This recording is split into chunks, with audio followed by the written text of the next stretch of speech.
네, 반갑습니다. 이번 시간에는 ESG 탄소 중립 시대의 건축의 미래 세미나란 주제로 제 세미나와 이따가 두 번째 시간에 토론회를 진행하도록 하겠습니다.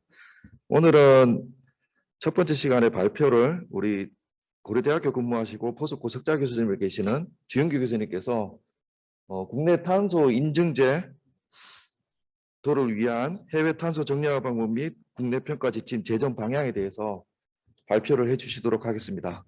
네, 소개 감사합니다. 우리 김영주 박사님. 예.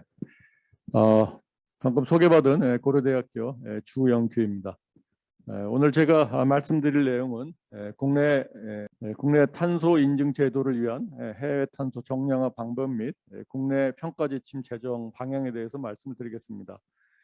사실은 이제 어제 대한건축학회에서 탄소 중립 위원회가 신설이 되었습니다. 그리고 제가 이제 위원장을 맡게 되었고 오늘 참석하시는 이제 많은 분들, 일단 이제 토론까지 하시는 분들 해서 같이 탄소 중립 위원회에 이제 위원으로 같이 좀 참여를 해주셨으면 감사드리겠고요. 사실은 지난 이제 건축의 날에 이 탄소 중립 관련해서 건축학회와 강구조학회가 공동으로 한번 고민을 해본 적이 있습니다.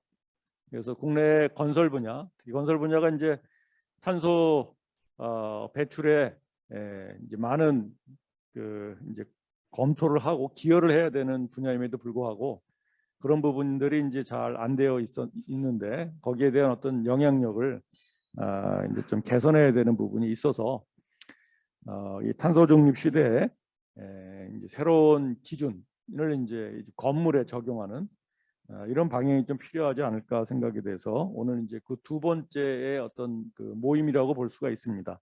그래서 이제 본격적으로 건축학회에서 탄소 중립 관련한 이제 지침을 만들 예정인데요. 그 지침을 어떤 식으로 하는 게 좋을지에 대해서 오늘 토론의 시간을 좀 갖도록 할 거고요.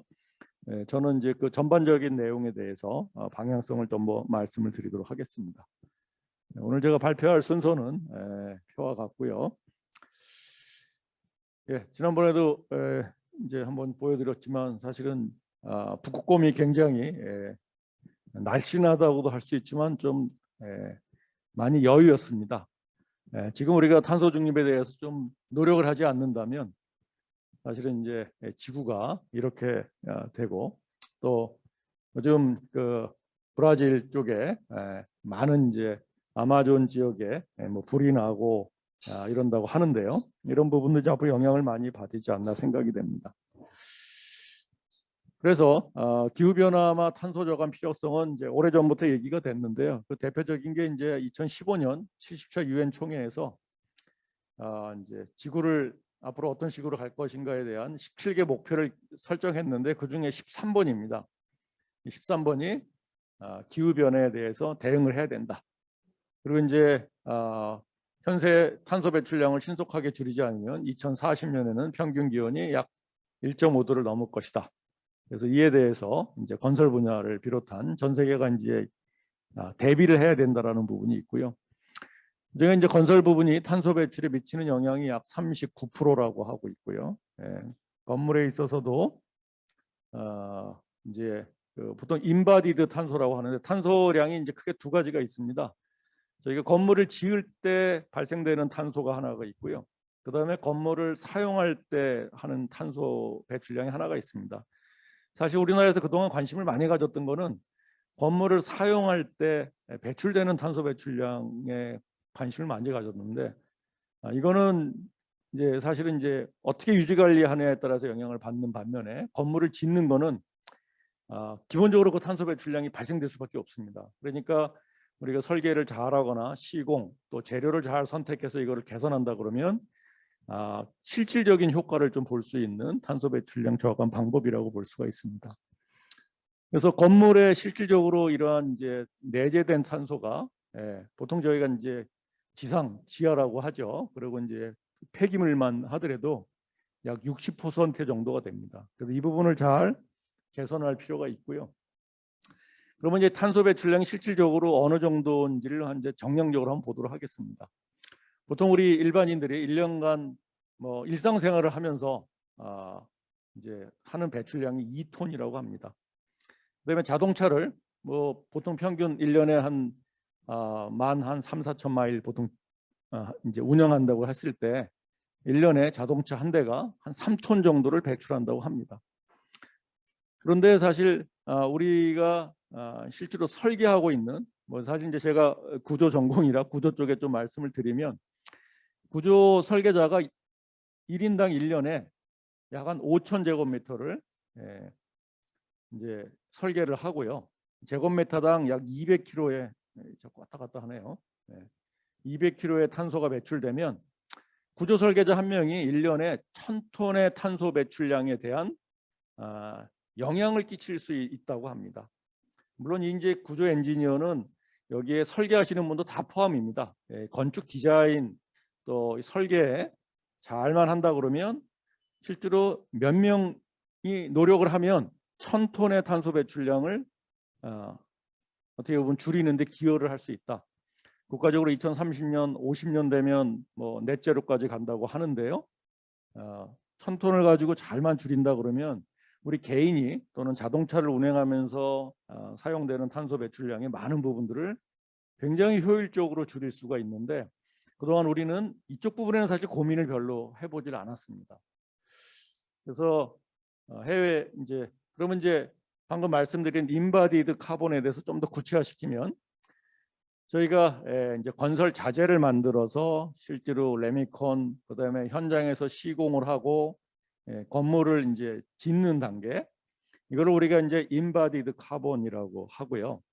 그다음에 지금 사실 사회적으로 많이 이야기되고 있는 오퍼레이셔널 카본을 그냥 편의상 유지관리 탄소 배출량이라고 이제 구분을 좀 하겠습니다.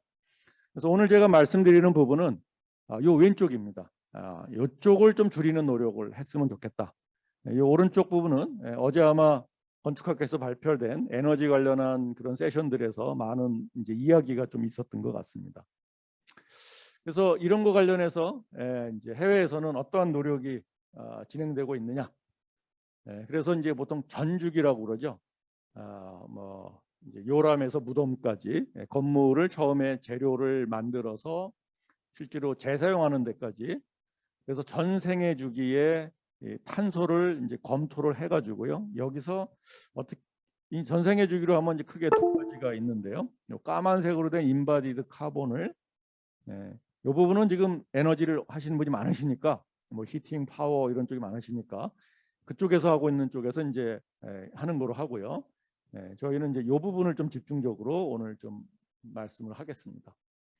그래서 전 생애 주기를 일단 좀 단계를 좀 나눠보면 처음에 이제 재료 단계입니다. 건설 자재 단계가 있고, 그다음에 두 번째는 이제 시공 단계, 그다음에 이제 사용 단계, 그다음에 이제 건물을 이제 다 사용하고 나서 뭐 해체 단계라고 할 수가 있죠.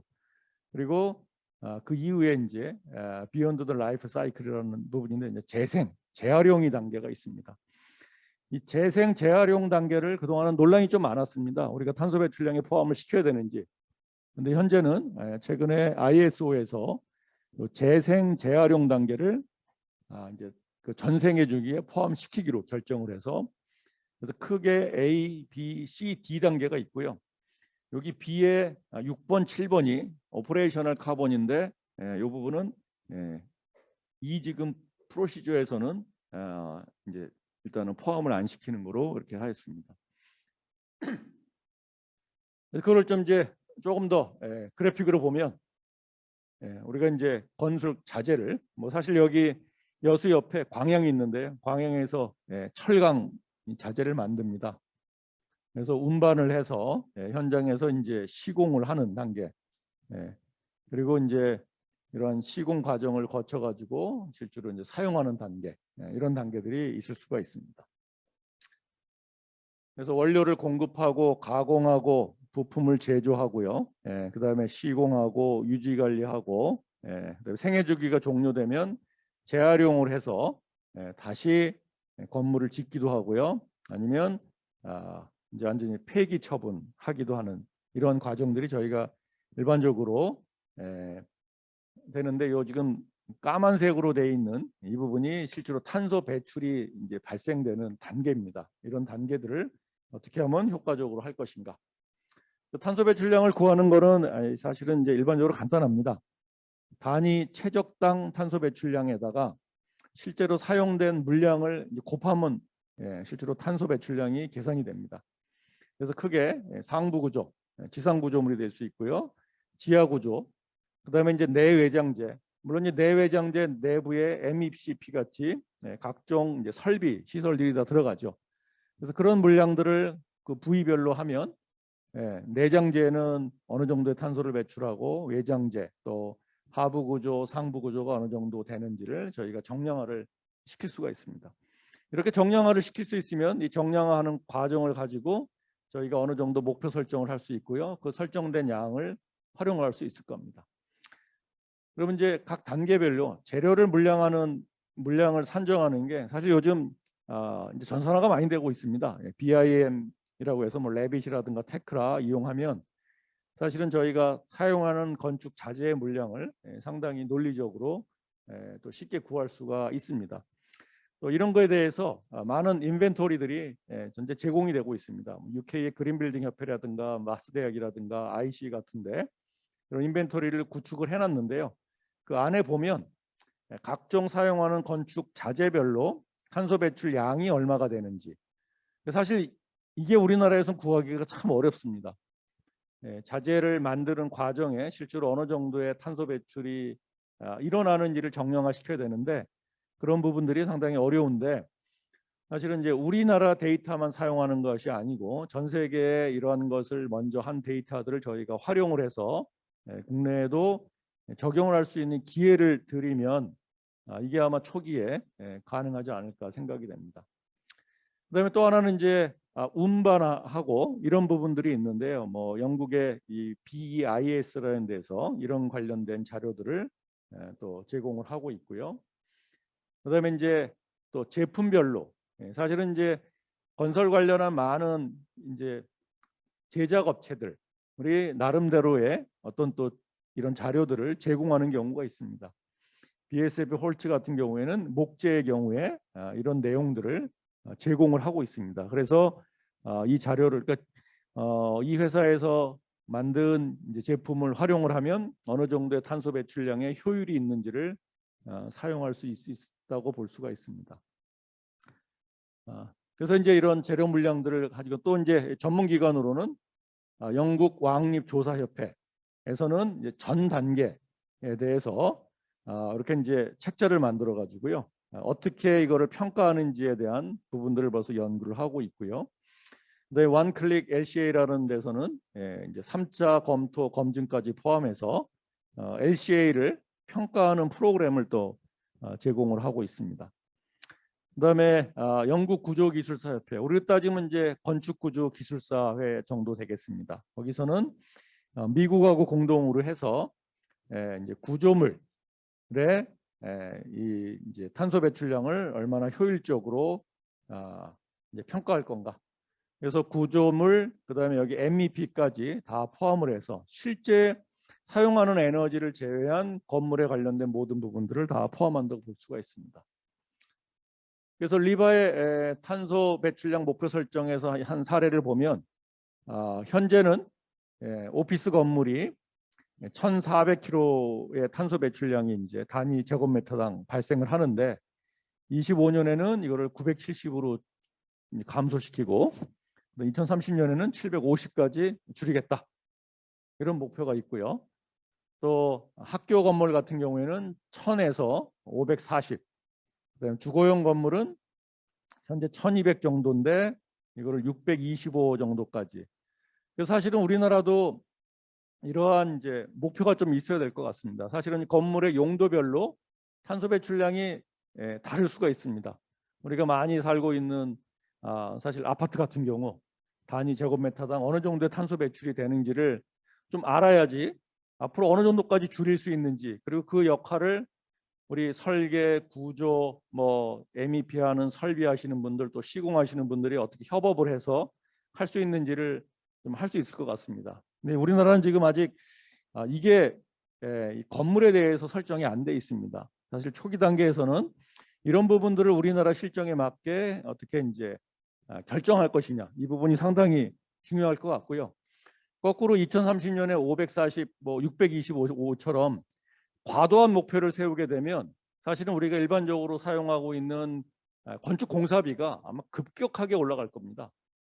자재를 바꾸거나 할 때. 그래서 이런 부분들을 국가에서 큰 목표는 정했다고 하지만 거기에 사실 안타깝게도 인바디드 카본에 대한 내용은 별로 안 들어가 있습니다. 거의 오퍼레이셔널 이제 카본에만 들어가 있기 때문에 인바디드 카본은 국가 차원에서는 사실은 이제 플러스입니다. 저희가 이런 기여를 하면 이제 건설 분야의 탄소 배출량을 줄이는데 더 효과를 발휘할 수 있는 부분이라 사실은 이제 이거를 어떻게 설정하냐가 이제 실제로 우리 탄소중립위원회에서 아마 고민을 좀 많이 해야 될 것 같고요. 여기에서 어느 정도 합리성과 또 현실 직시도 해야 되고요. 또 미래에 대한 이 건설의 어떤 방향 설정. 네. 그래서 생각보다 이 건설 산업계에 굉장히 큰 영향을 미칠 수 있는 이런 팩터라고 볼 수가 있습니다. 그리고 또 이거를 이제 그냥 하면 좀 어려워서 여기 LETI에서는 이런 이제 좀 도회적으로 좀 쉽게 해놨습니다. 그래서 현재는 뭐 이제 주거, 그다음에 사무실, 뭐 학교를 뭐 1000으로 또는 800 이렇게 했을 때 20년, 30년, 그다음에 궁극적으로 이제 넷제로로 간다. 뭐 이런 컨셉들. 그래서 사실은 이제 이 건축 분야가 꼭 전문가들만 하는 부분이 아니고 일반인들을 이쪽에 같이 이제 끌어들여서 같이 협업할 수 있게 해야 되는 부분이 있어서 이런 부분들도 실질적으로 저희가 많이 고민을 좀 해야 될 것 같습니다. 그러면 이제 탄소 배출량을 어떻게 줄일 것인가 라는 것이 이제 전략이 좀 필요한데요. 그래서 아무것도 짓지 않는다면 사실 뭐 할 필요는 없는데요. 이제 건설량을 줄인다든가 뭐 이제 또 효과적으로 건설한다든가 현명하게 건설한다든가 하는 거에 따라서 사실 탄소 배출량을 이제 줄이는 이제 레이트가 굉장히 높게 할 수가 있습니다. 그래서 이제 탄소 배출량을 줄이는 이제 세 가지 전략을 좀 간단히 외국에서 진행되는 걸 소개시켜드리면, 첫 번째는 새로운 건축보다는 이제 재사용 건축을 한다고 합니다. 그래서 기존 건물을 다 헐고 다시 짓는 게 아니고요. 기존 건물에서 재사용할 수 있는 거는 재사용해서 이제 거기에 새로운 건물, 대표적으로 이런 건물 경우에는 코르텐 강제 프레임을 유지하고 나머지 부분을 이제 신축 건물로 변경을 하게 되면 전체적으로 건물을 짓는데 탄소 배출량을 줄일 수가 있다고 합니다. 그다음에 두 번째는 낮은 탄소 배출량을 위한 구조 부재를 선택한다고 그러는데, 사실 우리나라 환경부에 보면 뭐 콘크리트는 킬로그램당 0.1kg의 탄소를 배출하고 뭐 시멘트는 이렇고 뭐 쭉 나와 있습니다. 근데 대부분 저희가 지금까지 해온 거는 이 값을 그냥 곱합니다. 이 값을 실제로 콘크리트보다, 그럼 콘크리트 보에다가 이 물량에다가 얘를 곱하면 콘크리트 구조물의 탄소 배출량이 얼마다 이렇게 해놨는데, 여기에 결정적인 오류가 있는 거는 이거는 소재 중심입니다.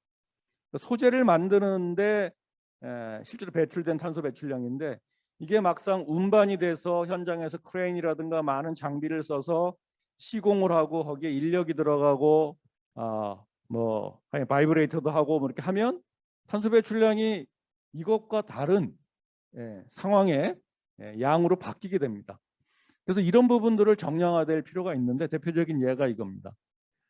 보의 길이가 7.5m일 경우에 목재로 만들면 50kg의 탄소 배출이 되고요.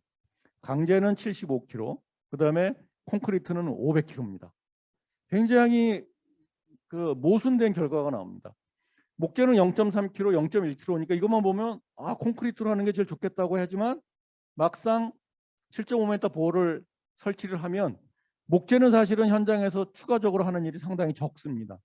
근데 콘크리트는 거푸집, 뭐 레미콘, 물 여러 가지가 들어감으로 인해서 실제로는 거의 10배로 탄소 배출량이 늘어나게 됩니다.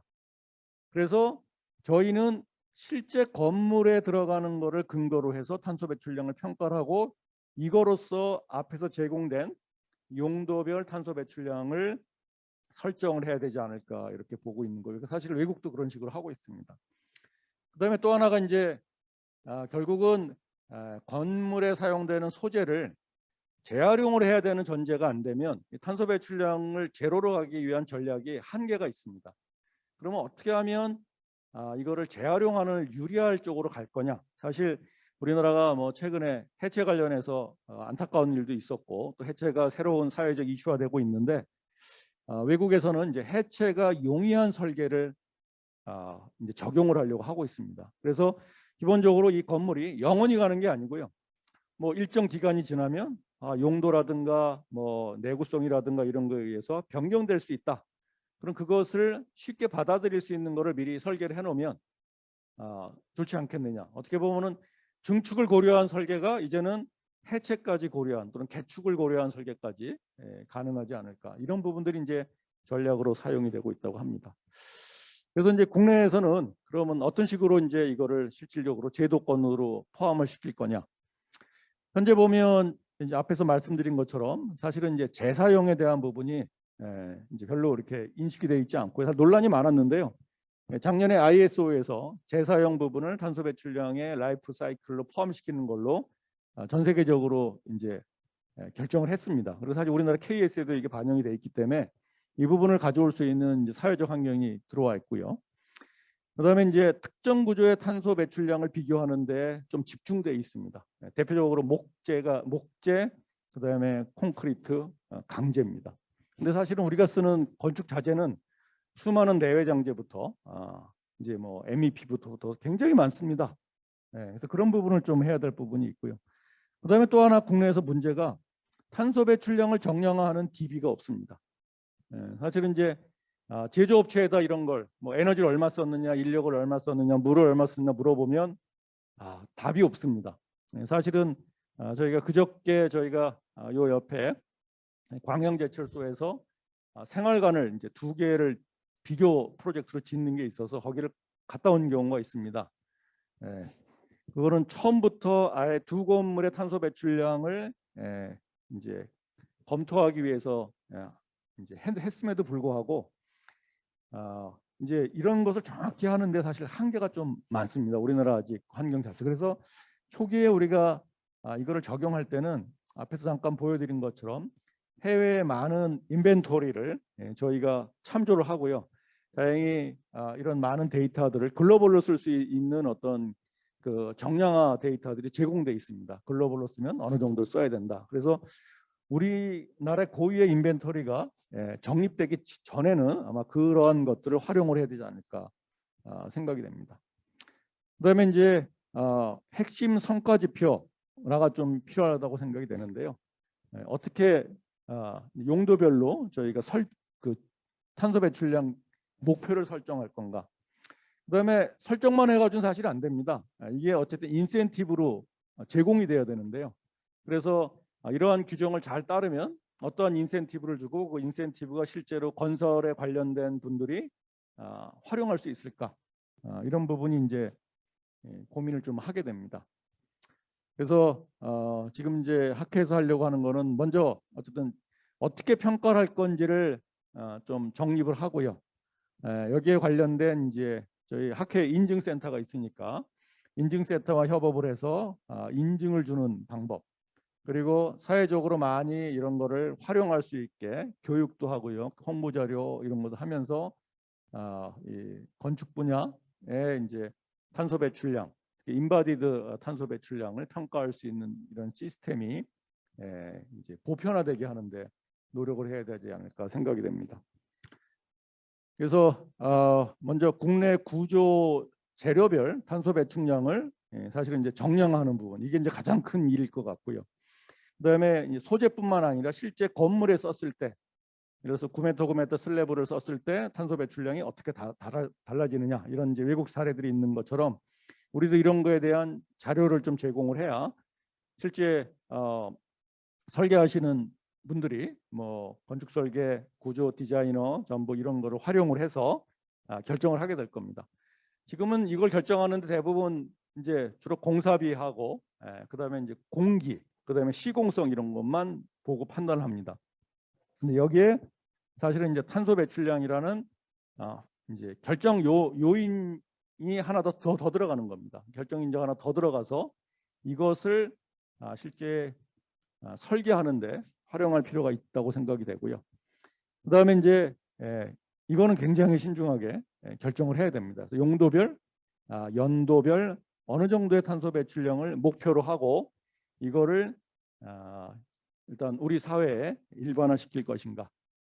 그래서 이런 내용들이 이제 인증으로 포함을 시켜서 공표를 하고요. 물론 이 과정 중에 뭐 공청회라든가 뭐 관련 분들의 많은 의견을 좀 들어야 될 것 같고요. 그다음에 이제 DB를 구축해서 앞으로 이제 학회에서 그런 전반적인 것의 코어 역할을 해야 되지 않을까 생각이 됩니다. 이게 조금 아까 제가 말씀드린 포스코에서 지금 하고 있는 광양제철소 생활관입니다. 이 왼쪽이 지금 모듈러로 공사를 한 거고요. 이게 이제 철근 콘크리트 방식으로 해서 사실은 두 개의 건물에 이제 이게 생활관이니까 유니트가 똑같습니다. 면적이 똑같고 사실 이제 그저께 갔다 왔는데요. 저희 비전문가분들 보통 일반인들은 인테리어를 여기 내부를 잘 해놔가지고 사실은 여기 살고 싶다고 하더라고요.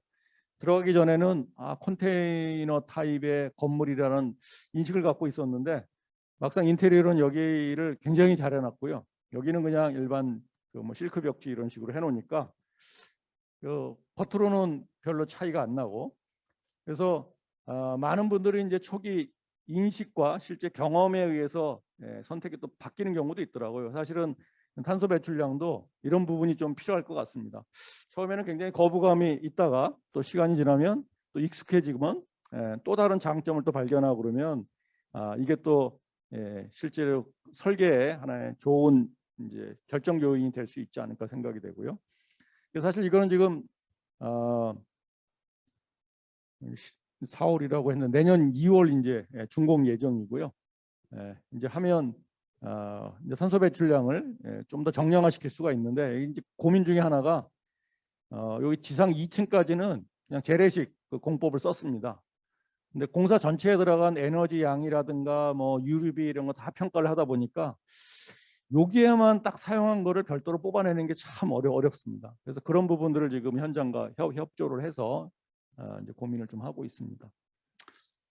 그래서 이제 정량화 방법은 방금 앞에서 말씀드린 것처럼 이제 구조 재료별 탄소 배출량을 국내에는 사실 환경산업기술원에서 이런 자료들이 좀 있습니다. 이 자료들을 좀 이용을 해서 일단 시작을 해야 될 것 같고요.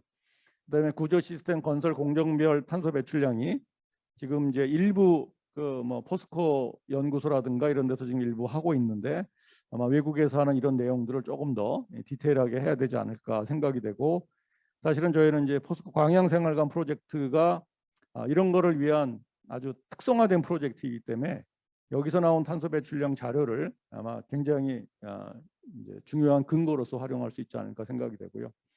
또 건물 용도별 그래서 이제 우리 중저층 아파트는 한 550km, 또 상가 쇼핑센터는 935km, 도심지 호텔은 뭐 870km 정도의 어떤 목표를 갖겠다. 이런 부분들이 지금 이제 이콤에는 제시가 되어 있는데 이런 여러 해외 자료들을 활용해서 국내에도 이제 시스템별로 아마 이런 것을 좀 결정을 해야 되지 않을까 생각이 됩니다. 그러면 구조 시스템을 결정할 때 아마 이런 시스템에 따라서 탄소 배출량이 어떻게 될 거라는 근거 자료에 의해서 설계에 활용할 수 있지 않을까 생각이 됩니다. 제가 추가로 좀 자료를 만들었는데 먼저 자료에선 좀 빠져 있는 것 같습니다. 그래서 국내 평가 지침의 이제 구체적인 내용을 좀 말씀을 드리겠습니다. 사실 목차를 한번 작성해 봤습니다.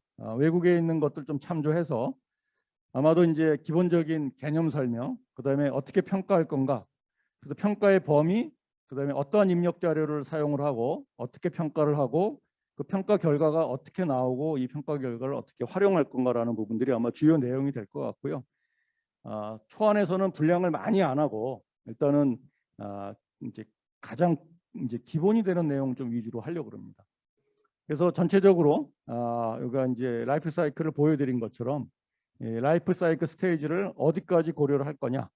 그래서 저희는 이제 재활용까지 고려하는 거로 좀 할 생각이고요. 그래서 보통 이제 자재, 시공, 사용, 해체 단계 등이 아마 이제 그 포함을 시키고 그런 내용들을 설명을 좀 할 겁니다. 그다음에 이제 탄소 배출량을 계산하는 방법. 그래서 입력값, 계산 방법, 출력값을 어떤 식으로 하게 하겠냐는 개념들을 좀 보여드리고 그것에 따라서 단계별 구체적인 내용을 좀 쓰려고 합니다. 예를 들어서 지금 이제 상부 구조물 같은 경우에는 골조, 바닥, 지붕, 계단 뭐 이런 식으로 또 내벽, 또 내외 장재 파티션 이런 부분이 이제 어떠한 것으로 구성이 되어 있고 이 각각에 대해서 물량과 이런 부분들을 좀 이제 구체화시키는 이런 부분들이 좀 포함이 될 것 같고요. 그다음에 이제 요 지금 이 데이터의 어떤 신뢰성 부분은 특정 데이터만 딱 제공해서 이 데이터를 쓰라고 하질 않고요. 전 세계에 있는 인벤토리 중에 유용한 데이터들을 선택할 수 있는 옵션을 제공하려고 합니다. 그래서 그 중에서 지금 이제 우리나라 데이터가 정립될 때까지는 국내 것과 같이 제공을 해야 되지 않을까 생각이 되고 있고요. 건물 부재는 방금 말씀드린 것처럼 이제 이렇게 좀 구체화 좀 하려고 합니다. 그다음에 이제 입력 자료에 보면 이것에 대한 이제 물량들이 들어가야 됩니다. 각각의 탄소 배출량이 얼마가 되느냐. 그래서 그것은 사실은 이제 프로젝트의 위치라든가 뭐 재료 사양에 따라 사실 굉장히 많은 변수가 있을 수가 있습니다. 그래서 예를 들면 재료 사양의 탄소 배출량의 범위가 이제 클 수가 있다고 그러는데요. 영국에서 생산된 보강제 탄소 개수는 이렇게 되는데 UAE에서 생산된 개수는 이렇게 되고 그래서 사실 우리나라에서 건설에 사용되는 것도 국내에서 생산하는 자재도 있지만 중국이나 해외에서 수입되는 것도 있고요. 그러니까 이런 부분들이 이제 정량화시키는 부분들이 굉장히 어려운 부분입니다. 수많은 노력이 필요한데 일단 이제 전 세계적으로 쓸 수 있는 어떤 어느 정도 평균값을 먼저 제시를 하고 그다음에 구체적인 자료가 근거 자료가 있을 경우에는 그 근거 자료를 활용할 수 있는 부분도 포함을 하고자 합니다. 그래서 이제 이건 이제 콘크리트의 탄소 배출량이 이제 변화되는 건데 혼합물의 강도에 따라서 오른쪽이 이제 강도입니다. 강도가 높아지면 높아질수록 탄소 배출량이 어떻게 되느냐 실제 근거 자료인데 약간 좀 높아지는 경향이 있습니다. 그래서 고강도 콘크리트를 쓰면 탄소 배출량이 전반적으로 높아지는 경향은 있지만 여기 지금 보시는 것처럼 저희가 많이 쓰고 있는 뭐 30, 40 이 정도의 탄소 배출량도 경우에 따라서는 굉장히 크게 나타나는 경우도 있습니다. 그다음에 이제 강제 같은 경우도 이제 보통 저희가 이제 고로 전기로 얘기를 하는데요. 현대제철은 두 개를 다 가지고 있고 포스코는 이제 고로를 가지고 있는데 여기서 고로와 전기로 생산되는 그 강제 탄소 배출량을 어떻게 결정할 거냐. 다행히 지금 두 철강사가 앞으로 이제 10년 후에는 현재 탄소 환원 방식, 결국 탄소 배출량이 어느 정도 있는 탄소 환원 방식에서 수소 환원 방식으로 좀 변경한다고 합니다. 수소 환원 방식으로 변경을 하면 사실 제작 과정에서 탄소 배출량은 0이 됩니다. 그래서 사실은 이제 10년 후가 되면 또 다른 이제 소재로 저희가 할 수 있게 될 것 같고요. 그다음에 이제 운송을 위한 이런 이제 부분, 그래서 이동이 상당히 중요합니다. 저희가 이동을 하면 트레일러를 써야 되고 트레일러에 어떤 뭐 연료를 사용해야 되고 또 사실 도로를 이제 이용하니까 이런 부분들이 또 다 반영이 돼야 되고, 그러니까 지금까지는 단지 이제 제철소에서 또는 이제 시멘트 회사에서 만들면 얼마가 든다 요거만 활용을 했습니다. 그러니까 상당히 비현실적입니다. 근데 이제는 실질적으로 우리나라에 어느 정도의 탄소를 배출을 하는가를 다 정량화를 하겠다는 겁니다. 그다음에 이제 건축 폐기물, 실제로 현장에서 공사를 하다 보면 그것에 연관된 폐기물이 발생을 합니다. 실제로 저희가 현장에서 발주할 때도 딱 맞게 발주를 안 합니다. 보통 뭐 10%, 20%, 많은 경우 30% 여유 있게 발주하는데요. 발주하고 나면 나중에 남는 건 다 폐기물입니다. 레미콘 타설하지만 딱 맞게 안 합니다. 조금 더 여유 있게 하는데 남는 거는 그 순간 폐기물이 됩니다. 그러니까 이런 것들이 다 반영이 돼야 실질적으로 우리가 건설에서 탄소 배출량을 정확하게 평가를 할 수가 있지 않나 이렇게 보고 있습니다. 그다음에 이제 현장 활동 개수라고 해서 현장의 전기량, 연료량 이런 것들을 다 이제 포함을 해야 됩니다. 사실 현장의 인력들, 그다음에 현장에 쓰는 사무실 활용 관련한 부분들 이런 것들이 다 포함이 돼야 되고요. 그다음에 이제 재활용을 어떻게 할 건지. 예전에 이게 안 들어갔는데 이제는 ISO에 포함이 됐습니다.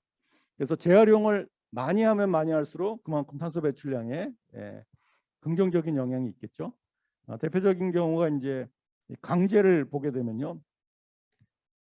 이제 철근 같은 경우에 지금 85%, 영국에서는 95%까지 재활용한다고 돼 있는데 글로벌로는 월드와이드로는 85%를 인정을 하고 있습니다.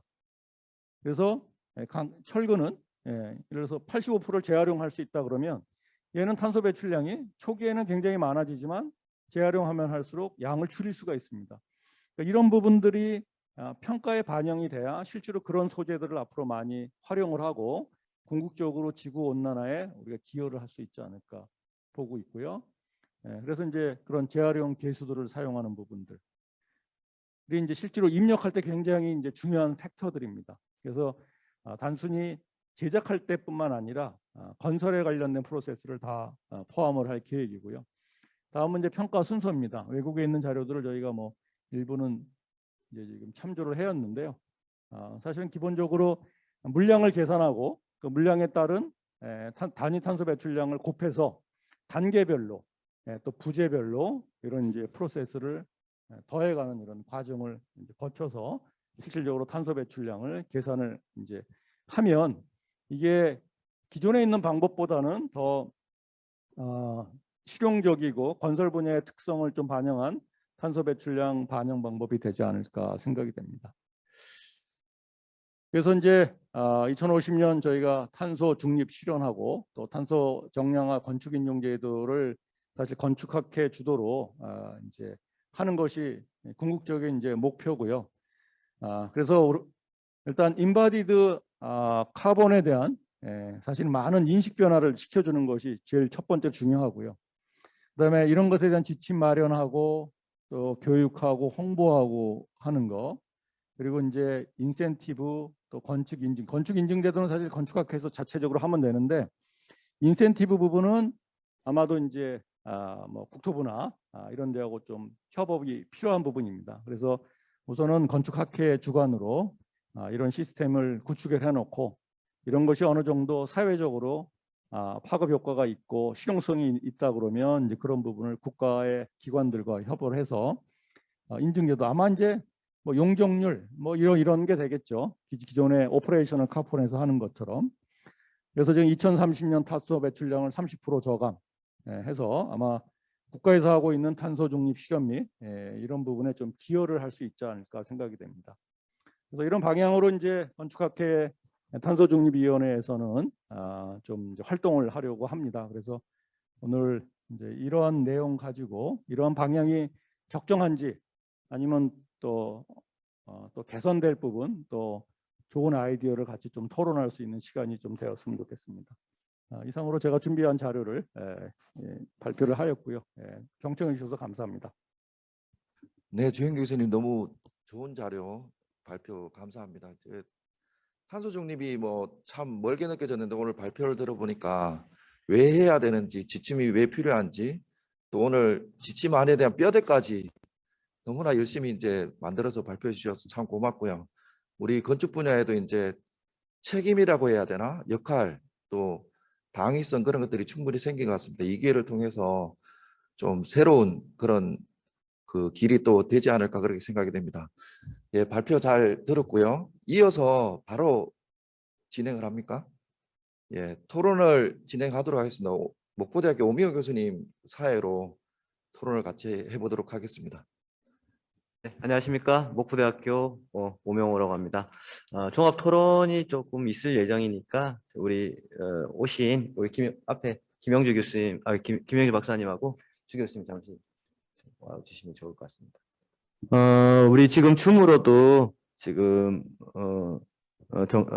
유정환 교수님도 계시고 강고은 박사님하고 정재원 교수님도 다 계십니다. 안녕하십니까? 잘 보이시죠? 예, 잘 보입니다. 예. 네, 반갑습니다. 안녕하세요. 안녕하십니까? 안녕하십니까. 잘 보입니다. 감사합니다. 오늘 주영규 교수님께서 탄소 중립 시대 건축에 대한 제목으로 아주 좋은 발제를 해주셨습니다. 우선 요거에 대해서 이제 건축의 미래에 대해서 요 주제에 대해서 발제된 내용에 대해서 우선 유정한 교수님께서 말씀을 한번 해주셨으면 좋겠습니다. 제가요. 저희 사실 뭐 여러 가지로 탄소 중립 관련해서도 그렇고 저희 강부주 쪽에서도 그렇고 정부 차원에서 워낙에 지금 강력하게 드라이브를 걸다 보니까 이게 사실은 이 정책적으로 이런 숫자에 저희가 맞춰 나가기가 굉장히 쉽지 않은데 지금 오늘 발제한 그런 인증제도나 이런 걸 통해서 그 숫자에 맞춰 나가기는 어렵지만 그래도 최소한 우리 쪽 그 제강사나 저희 우리 설계하시는 분들이 노력을 많이 해서 최대한 많이 부합하도록 해야 되지 않을까라는 생각이 듭니다. 그리고 상당히 좋은 방안으로 내용을 발제를 해주셔서 정말로 감사합니다. 유정현 교수님 감사합니다. 그러면 우리 정재원 교수님께서 설비 측면에서 요 탄소 중립 시대를 달성하기 위한 방안이 어떤 게 있을지 한번 말씀해 주셨으면 좋겠습니다. 네. 예, 오늘 주영규 교수님 말씀 듣고 제가 주로 이제 하는 분야는 이제 오퍼레이팅 쪽에서 발생되는 이제 탄소 배출의 어떤 저감이라든지 환경 설비 분야다 보니까 이제 그런 쪽에 주로 많은 관심을 갖고 있었는데 주영규 교수님 말씀 듣고 오늘 그 인바디드 CO2의 어떤 그 절감과 또 정확한 어떤 에스티메이션의 중요성 그리고 이 건설 산업에 미치는 영향 뭐 이런 것들을 아주 종합적으로 제가 좀 공부할 수 있는 좋은 기회였던 것 같습니다. 그래서 탄소 중립 특별위원회 앞으로 굉장히 중요한 역할을 할 것 같다는 생각이 들고요. 일단은 뭐 말씀을 들으면서 몇 가지 이제 생각을 좀 정리를 좀 해봤습니다. 일단은 탄소 배출이 이제 건설 과정, 그다음에 구조의 어떤 그 특성에 맞춰서 다양한 어떤 그 배출량들이 이제 그 계산이 되고 또 평가가 될 텐데 방금 전에 그 발표에서 말씀해 주신 것처럼 어떤 그 탄소 배출을 정확하게 우리가 파악할 수 있는 데이터 인벤토리가 아직 많이 구성이 되어 있지 않다라는 것에 저도 굉장한 이제 어떤 그 문제의 심각성이 지금 단계에서 보인다라는 생각이 동의하고 있습니다. 그래서 만약에 이제 저희가 이걸 제도적으로 만든다 그러면 아무래도 구조에 사용되는 여러 가지 재료라든지 건설 과정에서 필요한 여러 가지 컴포넌트들의 어떤 제조 과정에서 또 이 제조사들별로 자기네들 제품의 어떤 컴포넌트의 탄소 배출량을 정량적으로 평가를 받아서 제3의 기관에서 그다음에 그걸 대외적으로 이제 제공해서 실제로 이제 그 어떤 활용할 수 있도록 제공하는 어떤 그런 걸 의무화하는 것이 좀 필요할 것 같다는 생각이 들고요. 그리고 건설 산업에서 또 마찬가지로 앞으로 탄소 배출 거래제나 뭐 이런 것들의 영향을 안 받을 수가 없다 그러면 뭐 당연히 앞으로 그 건설사별로 연간 탄소 배출량을 이제 할당을 받게 될 수도 있고 이제 그 할당량을 초과해야 될 때에는 이제 또 비용이 발생할 수도 있고 뭐 이런 것들이 앞으로 있을 수도 있다는 생각이 듭니다. 예, 그런 걸 보면 이제 건설사 입장에서도 어떤 건설 과정이라든지 뭐 이런 데에서 발생되는 배출되는 어떤 탄소 배출량을 어떻게 보면 이제 정확하게 파악하는 것도 중요하지만 절감을 하기 위한 노력도 굉장히 필요하다라는 생각이 들어서요. 그러면 이제 그 제도적인 측면, 그다음에 정확한 그 평가에도 이제 그 중요하지만 아까 그 슬라이드에서도 이제 잠깐 보였습니다만 시공 현장에서 시공 과정에서 발생되는 CO2를 얼마나 줄일 것이냐. 그러면 예를 들자면 뭐 시공 현장에서도 건설 과정에서 뭐 주로 에너지를 많이 소비하게 될 텐데 뭐 주로 열과 전기겠죠. 예, 그러면 이제 그런 열과 전기를 뭐 신재생 에너지에서 뭐 현장 근처에서 저희들이 뭐 생산을 해서 현장에 투입해서 탄소 배출 저감을 이제 추구한다든지 건설 과정에서 발생되는 탄소 배출을 그리고 또 건설 공정에 있어서도 뭐 예를 들면은 뭐 좀 더 그 탄소 배출을 저감할 수 있는 어떤 뭐 그 로봇 시공이라든지 그다음에 어떤 시공 기술에 있어서의 어떤 그 고도화 뭐 이런 걸 통해서 소비되는 에너지원을 줄이면서도 또 어떤 화석 연료를 소비하지 않고 우리가 건설을 해낼 수 있는 그런 새로운 기술들 뭐 이런 것들에 대한 개발이 또 따라가야 될 것 같다는 생각이 듭니다. 그래서 결국에는 탄소 배출을 줄이는 것이 목표이기 때문에 저희들이 정확한 그 파악도 중요하지만 이제 그런 건설 과정, 그다음에 구조적인 측면에서도 이제 기술적으로 어떻게 탄소 배출을 줄이는 방향의 공정을 만들어 갈 것이냐, 뭐 이런 것들도 굉장히 노력이 필요하지 않을까, 예, 그런 생각을 좀 해봤습니다. 이상입니다. 정재영 교수님 감사합니다. 아까 그 주영규 교수님께서 세 가지가 제일 이제 중요하다고 말씀하셨는데, 우선 뭐 인식이 개선이 변해야 된다. 그다음에 교육을 좀 해야 된다.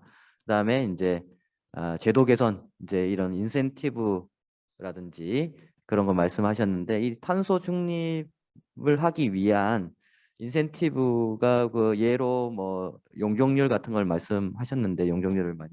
근데 용적률을 또 많이 하게 되면 오히려 면적이 늘어나니까 탄소 배출량이 더 많아지지 않느냐, 그런 생각도 들거든요. 그래서 어떤 합리적인 어떤 인센티브가 있는지 뭐 그런 걸 조금 궁금하거든요. 그런 거에 대해서 우리 주영규 교수님 어떻게 생각하시는지 한번 말씀해 주십시오.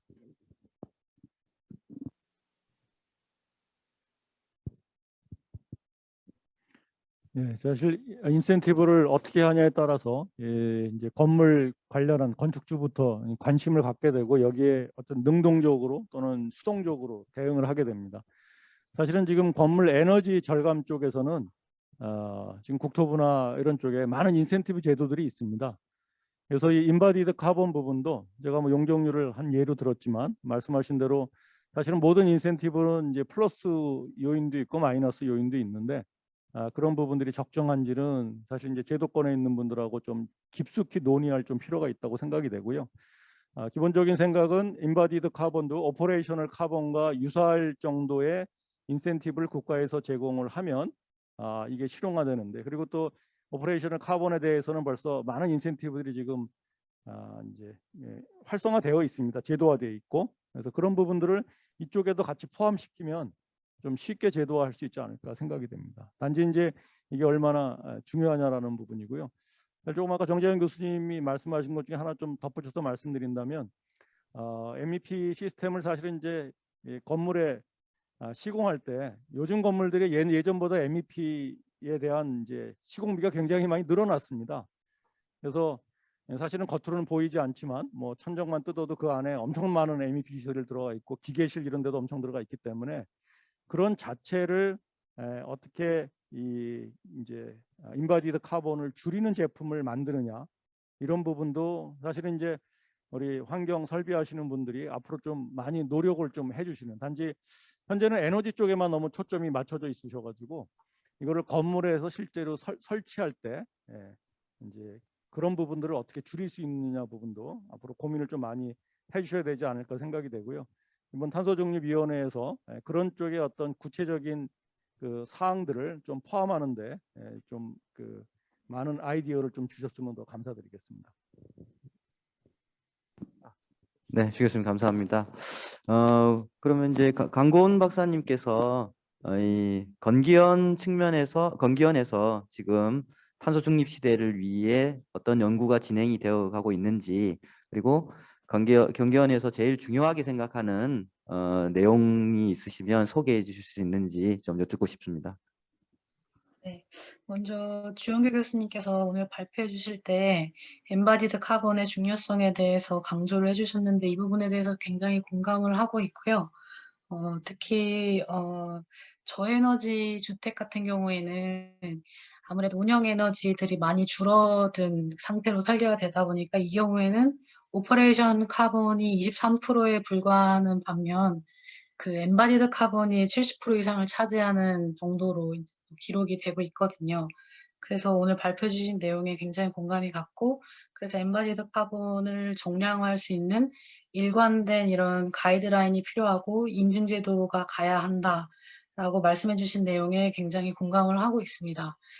저희 회사에서는, 연구원에서는 예전에 LCIDB를 건축 자재와 건축 관련된 운송에 대해서 일부 만드는 연구를 했었던 적이 있는데요. 이것이 지금까지 업데이트가 계속되고 있지는 않아서 이 부분이 굉장히 앞으로 필요해지는 연구라고 생각이 됩니다. 제가 이 위원회에서 이제 특히 맡게 된 부분은 시공 분야, 아까 교수님께서 보여주셨던 라이프 사이클 중에서 컨스트럭션 프로세스 모듈에 해당하는 부분을 좀 맡게 되었는데요.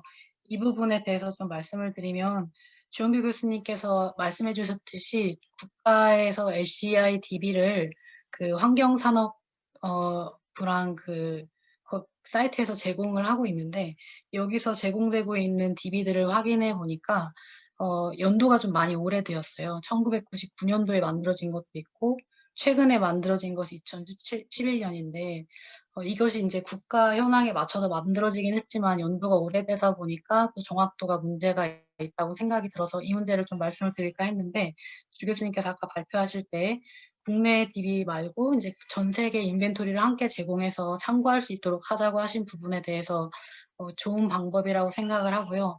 물론 해외 DB들은 해외에 각자 국가에 맞는 에너지 믹스를 반영해서 만들어졌기 때문에 국내랑 딱 맞지 않아서 이것도 굉장히 불확실성이 큰 데이터가 될 수는 있지만 그래도 이 외에 다른 방법은 없지 않나라는 생각이 듭니다.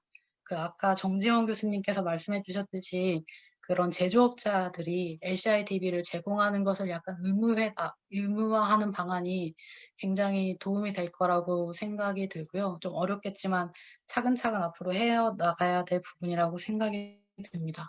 시공 분야에서는 이제 제가 인풋 밸류들을 확인해 봤을 때 운송 부분에 있어서는 이런 LCI DB를 업데이트해 나갈 필요가 있고 지금 안 되는 부분에 대해서는 해외 DB를 레퍼런스로 참고할 수 있는 방안이 있을 것 같고요.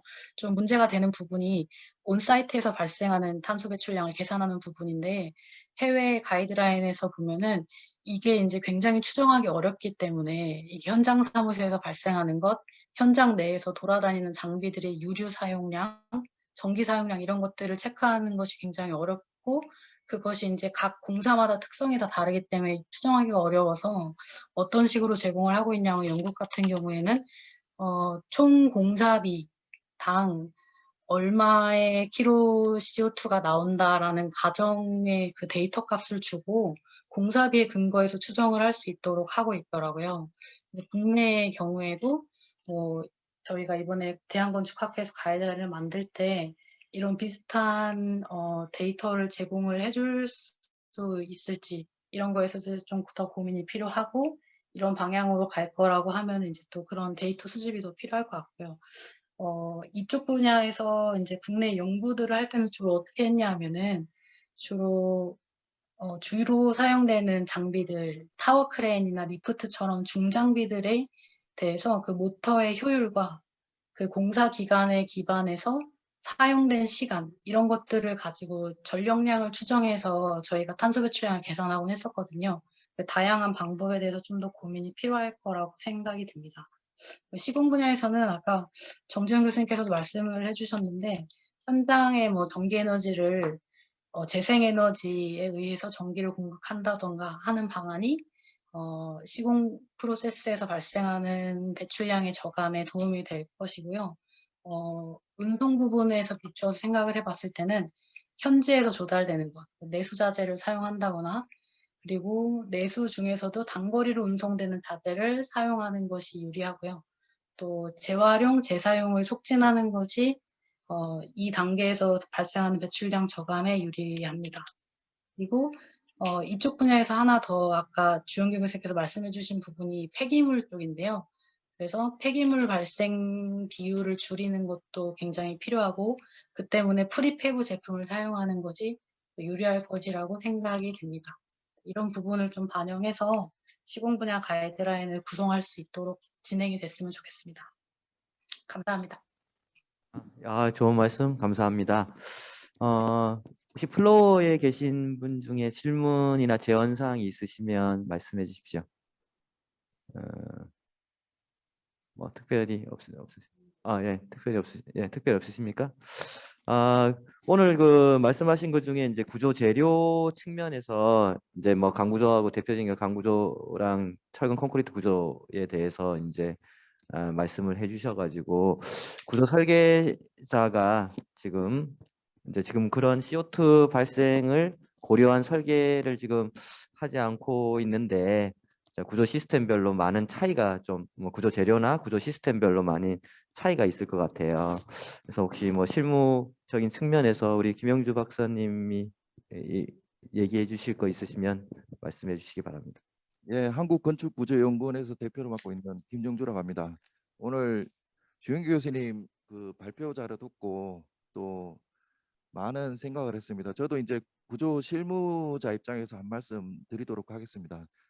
저도 이제 이 탄소 배출량 관련해서 이제 포스코랑 조만한 과제를 진행하면서 이거를 어떻게 평가해야 되냐 뭐 이런 고민을 하다가 유럽의 방금 이제 사례로 말씀해 주셨던 평가 방법을 갖다가 찾아서 하고 있는데 그것이 우리가 직접 실무자가 다 그 자료를 찾아서 어떻게 평가하는지 방법을 알아서 실제 해석을 하고 재료량을 찾아서 그걸 평가하는 게 쉬운 일이 아니었습니다. 그래서 오늘 이처럼 대한건축학회에서 이제 그걸 만들어서 지침을 안내해 주시면 이런 평가하는데 굉장히 도움이 될 것 같고요.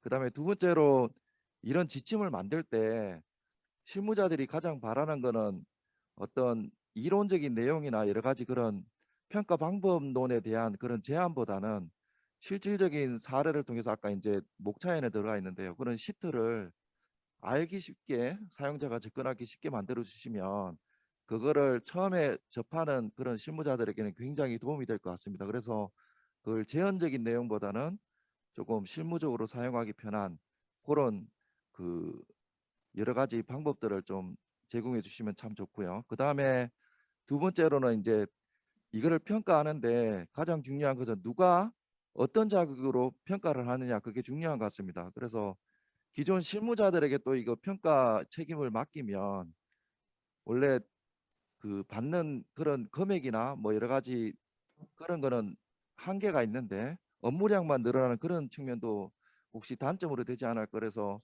그거의 평가자와 평가에 대한 어떤 그, 그 업무에 대한 그런 비용 그런 걸 갖다가 잘 그 지침에도 좀 마련을 해서 그런 책임 관계 또 비용 관계도 철저히 해야지 이게 또 순조롭게 평가 업무가 잘 진행되지 않을까 그렇게 생각합니다. 그리고 한 가지 좀 좋은 것은 이 평가 지침을 통해서 기존에 이제 건물을 그냥 단순히 재료 양이 얼마라서 평가를 어떻게 한다 그런 생각보다는 앞으로 이제 인증이 되고 그런 걸 갖다가 이제 받기 위해서는 더 좋은 재료로 더 좋은 구조 시스템 아까 말씀해 주신 뭐 재활용 가능한 거 리유스 리듀스 리사이클 되는 그런 시스템으로 기술이 많이 발달하게 될 것 같습니다. 그래서 지금 현재 스마트 뭐 건축 그런 것처럼 잘 연계가 되어서 시공도 빠르고 또 재활용할 때 건물을 재사용할 때 리모델링도 훨씬 빠르게 할 수 있는 그런 신기술이 잘 개발되어서 실무자들을 뿐만이 아니고 국가적으로 이제 탄소 배출량을 줄이는데 큰 역할을 할 것으로 그렇게 기대합니다. 저는 이상으로 마치겠습니다. 아, 김현주 말씀 감사합니다. 현실적인 얘기도 많이 해주셨고요. 감사합니다. 사실 이런 인증 제도가 생기고 이런 가이드 뭐 시트도 말씀하셨고 이렇게 하셨는데 제일 중요한 거는 제 생각에는 이제 지속성이라고 생각합니다. 예를 들면 이제 뭐 CO2량을 어떻게 이제 인벤토리에 넣었어도 이게 계속 지속적으로 업데이트가 돼야 된다는 게 굉장히 중요할 것 같아요. 특히 이제 기술 발전이 생기면서 새로운 기술이 나오면서 CO2량이 절감이 되는데 그런 과거의 자료로 하지 않고 이제 새로운 데이터로 이렇게 지속적으로 업데이트하는 작업이 필요한데 그렇게 되려면 어떤 기관 자체가 기관이 있어야 되고 조직이 있어야 될 것 같은 생각도 많이 듭니다. 아무쪼록 많은 좋은 말씀 해주셔가지고 너무 감사하고요. 혹시 마지막으로 우리 주영희 교수님께서 한 말씀 마무리해 주셨으면 총평을 하시고 마무리해 주셨으면 좋겠습니다.